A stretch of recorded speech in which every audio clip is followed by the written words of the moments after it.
sungai banjir kanal timur meluber itu kan viral video detik. Ya, ya. Itu gimana Pak? Ya, ini memang kejadian yang cukup langka baru terjadi kali ini ya. Tapi itu memang harus kami akui bahwa pada saat itu, pada tanggal 8, dimulai tanggal 8 malam itu kan Pulau Jawa rata itu menerima hujan cukup rata dan cukup besar. Cukup panjang waktunya. Dan curah hujan yang tercatat di pos yang kami kelola itu di sekitar 280-an milimeter. Ya, itu sangat besar. Karena apa? Curah hujan kalau kita standar di Indonesia 150 itu udah kita hitung ekstrim. Nah, kalau sudah ekstra ekstrim. Nah, ini sangat ekstrim ya. Jadi sudah di atas batas ekstrim. Nah, sehingga curah hujan yang besar itu ya, kalau jatuh di satu kawasan itu dan dia menjadi run off dan pasti akan masuk ke dalam alur sungai ya.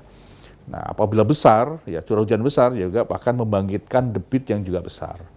Nah, kejadian pada saat itu ya, debit yang masuk ke arah KBT besar sekali. Nah, desain KBT itu 285, ya ini kelihatannya lebih. Sedimentasi apa-apa gitu. Nah, sedimentasi KBT kami normalisasi ya, jadinya kami angkat sedimennya. Cuma memang debitnya pada saat itu besar. Kami sudah bagi ya, di atasnya KBT itu ada bendung Pucang Gading di sana. Itu bendung pembagi ya, ada yang masuk nanti ke Babon, ada yang masuk ke Dombo Sayung segala macam. Itu udah kami bagi.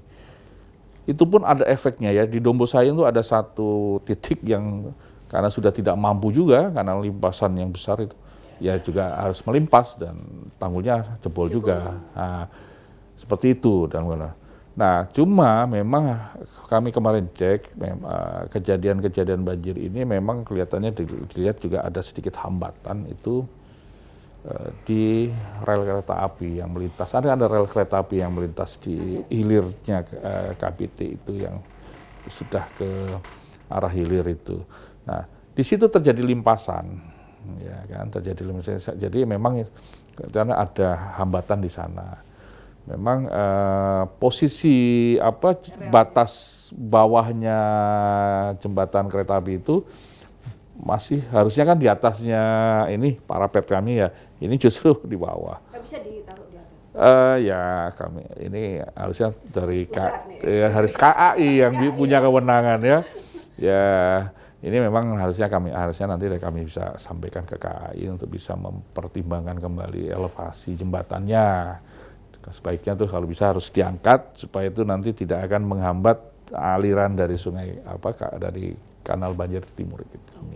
Ternyata ada sedikit hambatan di sana dan ya cuma ini beban debitnya terlalu besar di luar kemampuannya si kanal banjir.